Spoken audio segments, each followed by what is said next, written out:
Meus amados irmãos, que a graça e a paz de nosso Deus e também do seu Filho amado Jesus Cristo seja com todos vocês. Bem-vindo ao nosso canal. Hoje nós estaremos iniciando uma série de 13 lições, relacionada com as revistas da Escola Bíblica Dominical.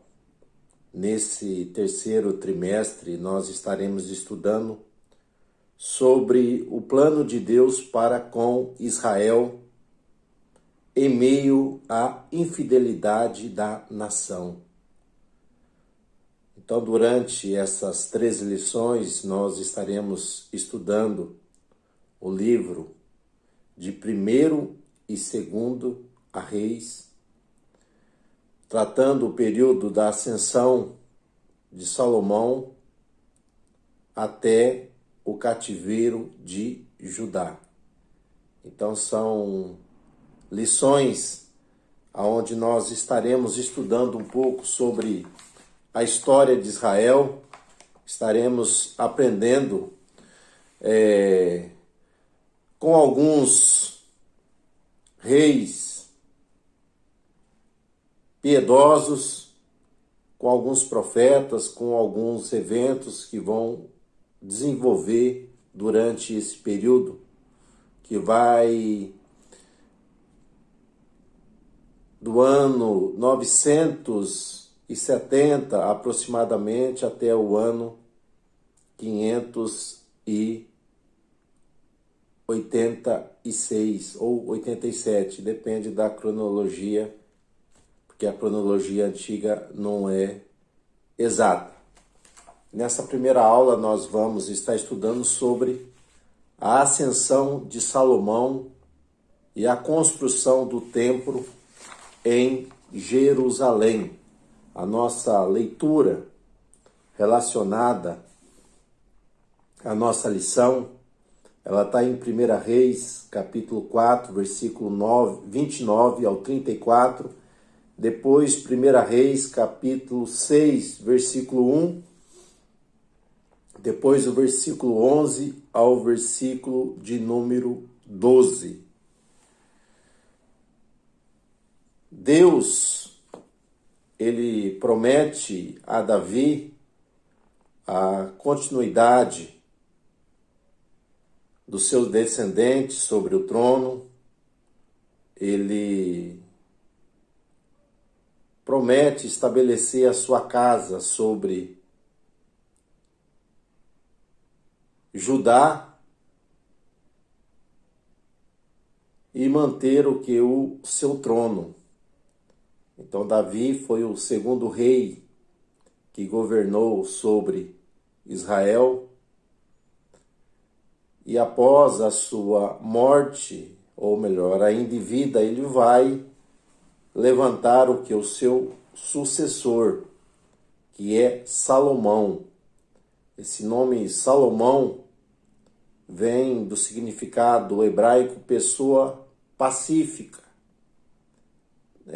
relacionado com a variante da palavra shalom, paz.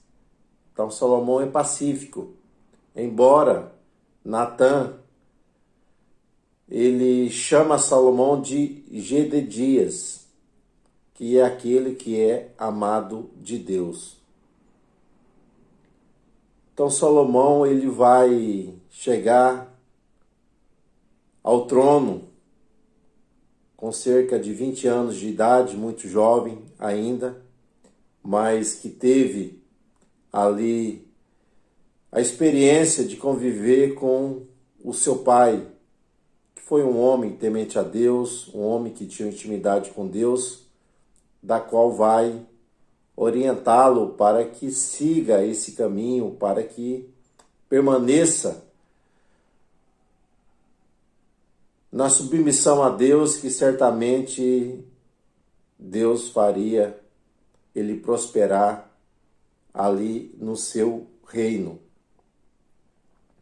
E Salomão era uma pessoa inteligente, Nós temos que diferenciar de inteligência de sabedoria. Inteligência está relacionado com QI, a capacidade que a pessoa tem de aprender e praticar aquilo que ela aprendeu. Então, a inteligência está relacionada com conhecimento. Enquanto a sabedoria ela é uma virtude da parte de Deus. Sabemos que tem a sabedoria humana, que é terrena, ela é maligna, porque a pessoa acaba buscando os seus próprios interesses em detrimento do outrem. Temos também a sabedoria de natureza diabólica, onde a pessoa vai cometer todo tipo de perversidade, atrocidade, ela é maligna.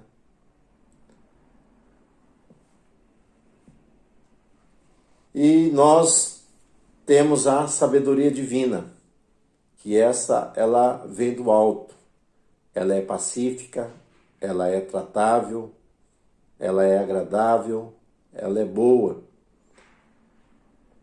E Salomão, embora fosse uma pessoa inteligente, que tinha a capacidade de aprender, de assimilar aquilo que estava em volta, ele aprende com seu pai, né, que o temor de Deus é o princípio da sabedoria.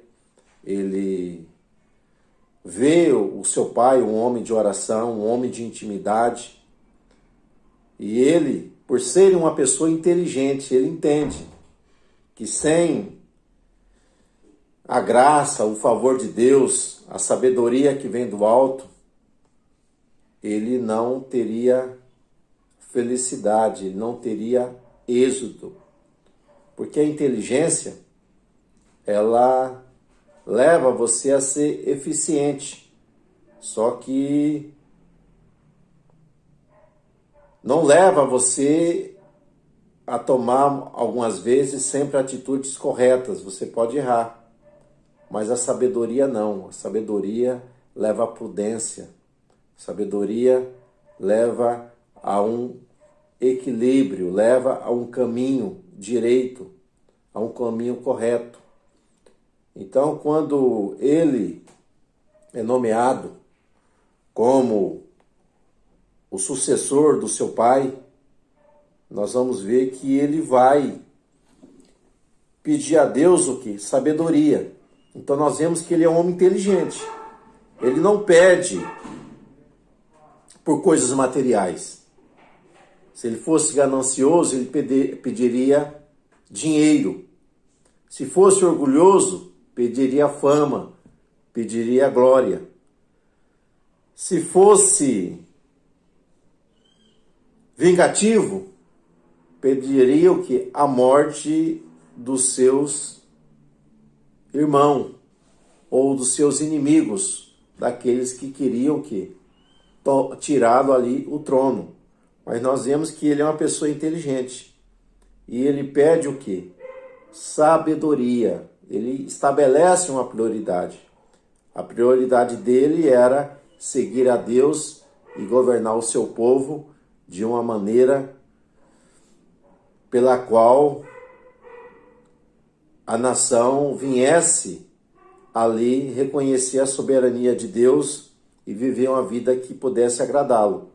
Então ele estabelece prioridade, né? E qual é a sua prioridade na sua vida?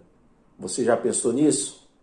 Então a nossa prioridade tem que ser sempre, primeiro, buscar o quê? O reino de Deus, a sua justiça, a sua vontade. E Salomão pede sabedoria, né, para que pudesse governar ali o seu reino. Nós vamos ver que Deus se agrada do seu pedido e Deus vai dar a ele o quê? As outras coisas que ele não pediu.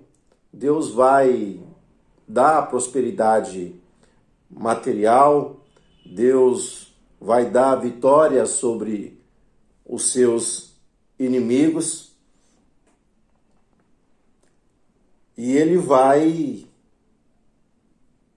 engrandecer grandemente ali durante o seu reinado. Então nós vemos o que? A humildade de Salomão. Ele reconhece o que? A sua autossuficiência, que ele é totalmente dependente de Deus e que precisa o que? Da sua graça, do seu favor, para que pudesse tomar um caminho que era reto. Infelizmente, meus irmãos, hoje há muitos daqueles que não querem trilhar por este caminho da humildade, de reconhecer que é dependente de Deus, mas quer tomar o curso da sua vida. Então esse é um caminho perigoso, mas que Deus nos dê graça, que nós verdadeiramente possamos estar buscando o quê? Essa virtude do alto, a sabedoria, para que possamos viver de maneira sábia o tempo da nossa peregrinação aqui sobre esta terra. Então a glória do reino de Salomão. Então Salomão, ele vai expandir os seus territórios ali, os termos de Israel. Quando Davi reina, a parte roxa e amarela é o reino de Davi. E quando Salomão chega ao trono, nós vamos ver que o roxo, o amarelo e esse verde vai ser o quê? O tamanho do seu reino. Então ele vai estabelecer o quê?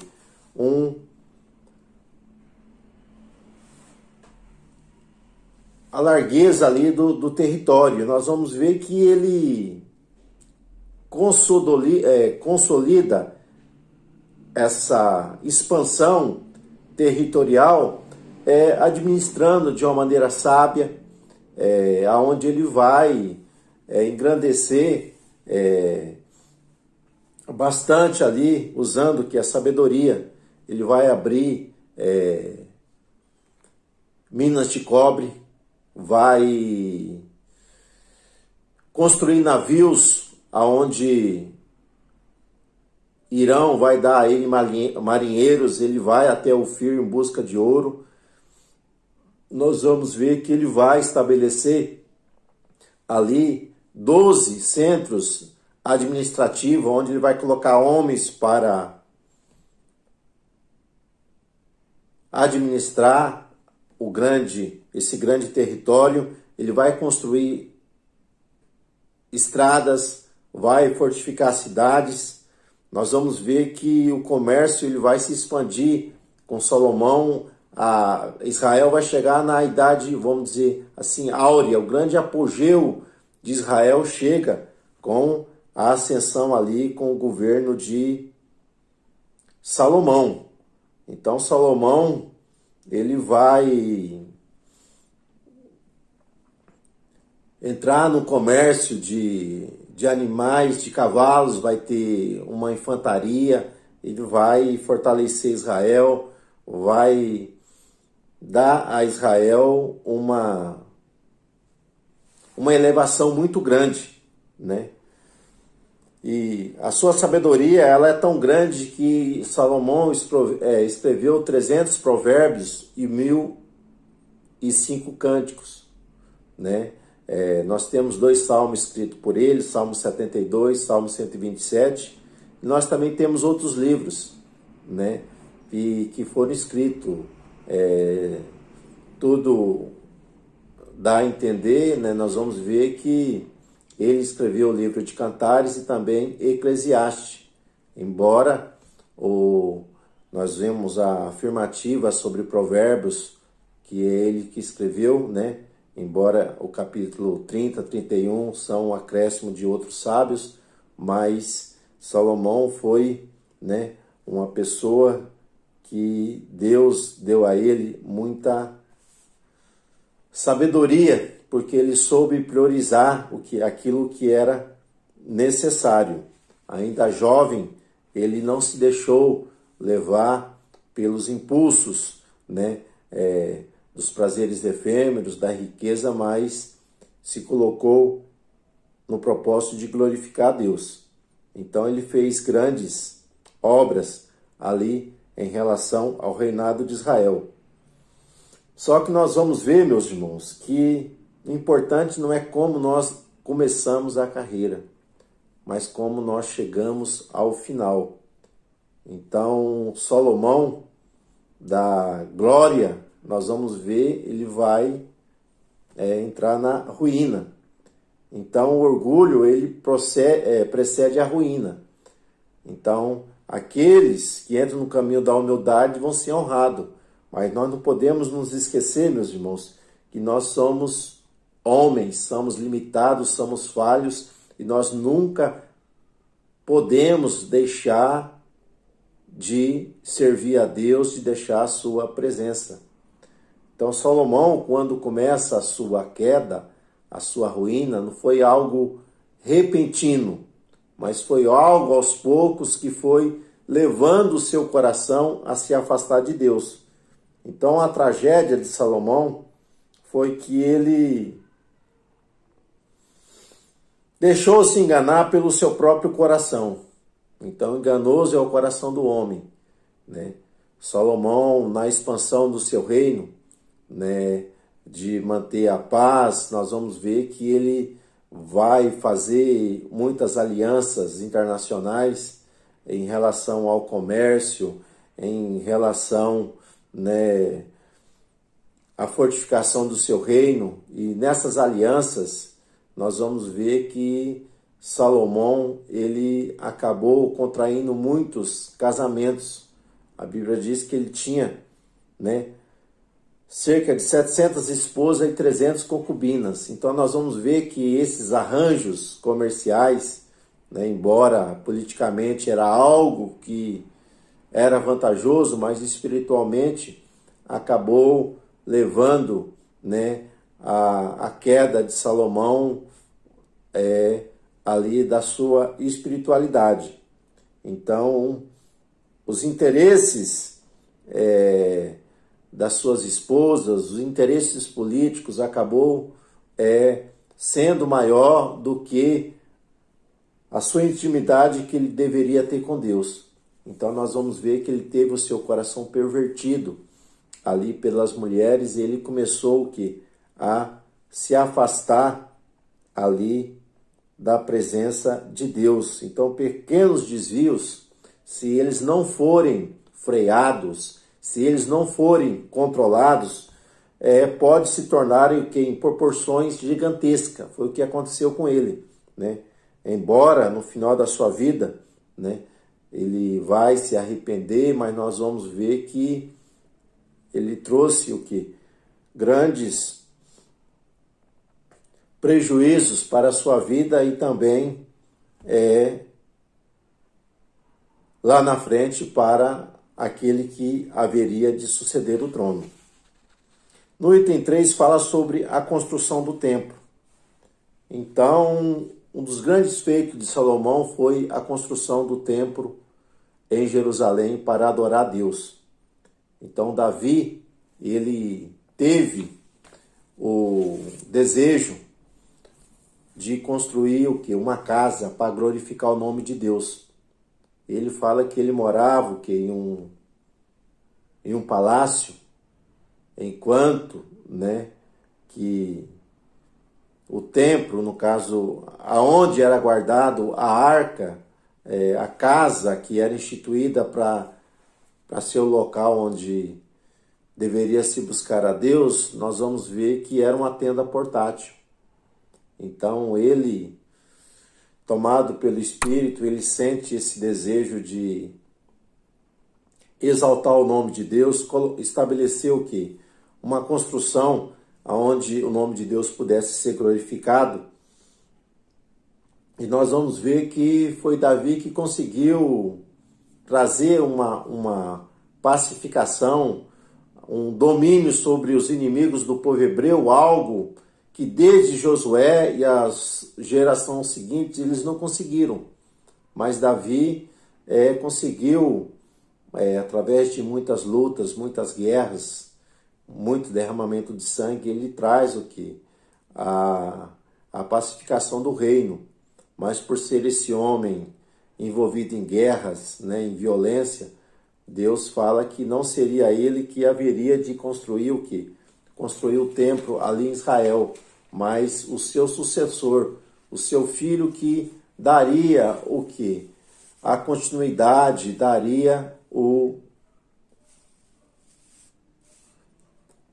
ia cumprir esse propósito do coração de Davi de estabelecer ali um local que Deus pudesse ali se manifestar e colocar o seu nome para abençoar o seu povo. Então foi ele que vai construir o templo durante 7 anos. Nós vamos ver que Davi, ou melhor, Salomão, durante 7 anos, Salomão ele vai edificar ali um templo, uma casa para glorificar a Deus. E nós aprendemos com a construção do templo, meus irmãos, que Salomão foi obediente, né, e leal ao legado deixado pelo seu pai. Então aquilo que seu pai deixou, ele seguiu, ele cumpriu o modelo. Ele não implantou algo diferente, mas ele é obediente ao seu pai em tudo aquilo que o seu pai o confiou. Então, Salomão mostra aqui o que a sua nobreza no propósito, né, de obedecer ali ao projeto que Deus colocou no coração de Davi para construir essa casa. Ele demonstra que ali fidelidade para com seu pai, para com seu Deus, né, amor, né, é demonstrado na prática em cumprir aquilo que Deus havia ali colocado no coração de Davi. Então, ele segue ali esse propósito, segue esse compromisso que Deus havia feito com Davi, ali de que seu filho haveria de erguer esse templo, essa casa. Então, ele levantou um templo, uma casa onde Deus pudesse ser manifestado, né? Embora Deus não habite em templos feitos por mãos de homens, mas Deus escolhe que aquele local ali para que o povo pudesse ali cultuá-lo, pudesse ali Deus colocar o seu nome sobre aquele templo, sobre aquela cidade, para que pudesse abençoar o seu povo, né?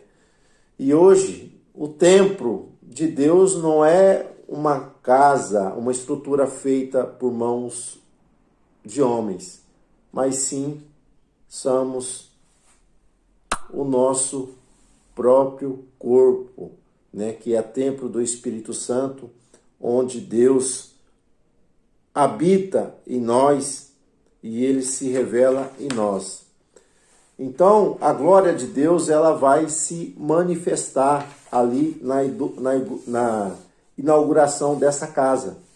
Então, nós vamos ver que quando o povo ali vai inaugurar, a glória de Deus se manifesta. Por que a glória de Deus se manifesta? Porque Deus, ele estava ali alegre com a disposição do povo, com o propósito do povo em servir e buscar a Deus. Então o povo se reúne, tanto pobres como ricos, ali para adorar a Deus. E nós vamos ver aonde há a busca, ao propósito de louvar a Deus, Deus se manifesta. Então a glória de Deus se manifesta ali, né? Demonstrando, meus irmãos, que Deus aceitou que aquele projeto, aceitou que aquele sacrifício, aceitou aquilo que foi proposto de construir aquela casa para que o seu nome fosse glorificado. Então, Deus se manifesta ali, ali naquele lugar, aonde Salomão vai fazer uma oração ali. Deus vai dizer para Salomão se verdadeiramente o povo se buscasse a Deus e se tivesse sofrendo algum percalço em relação ao pecado, mas se arrependesse, se buscasse a Deus, Deus ouviria do céu, perdoaria o seu pecado e sararia a sua terra. Então, Salomão, ele pede graça, pede sabedoria de Deus para ali construir esse templo, para governar ali o seu povo. E da mesma maneira nós temos que estar pedindo sabedoria a Deus, para que através do nosso corpo nós podemos glorificar Ele com a nossa vida, com as nossas atitudes, porque certamente se isso ocorrer, Deus vai manifestar a sua glória, o seu poder sobre as nossas vidas. Então que Deus te abençoe, Deus te dê graça. E eu te convido a nos acompanhar durante esse terceiro trimestre dessas 3 lições. Toda semana nós estamos postando aqui nesse canal um resumo das aulas da Escola Dominical. Se você, sendo inscrito em nosso canal, o YouTube te notifica. E você que ainda não se inscreveu, aqui embaixo tem um link em vermelho, você pode fazer a sua inscrição e certamente você será abençoado, edificado com a palavra de Deus. Então fique na paz e tenha uma semana de bênção na sua vida.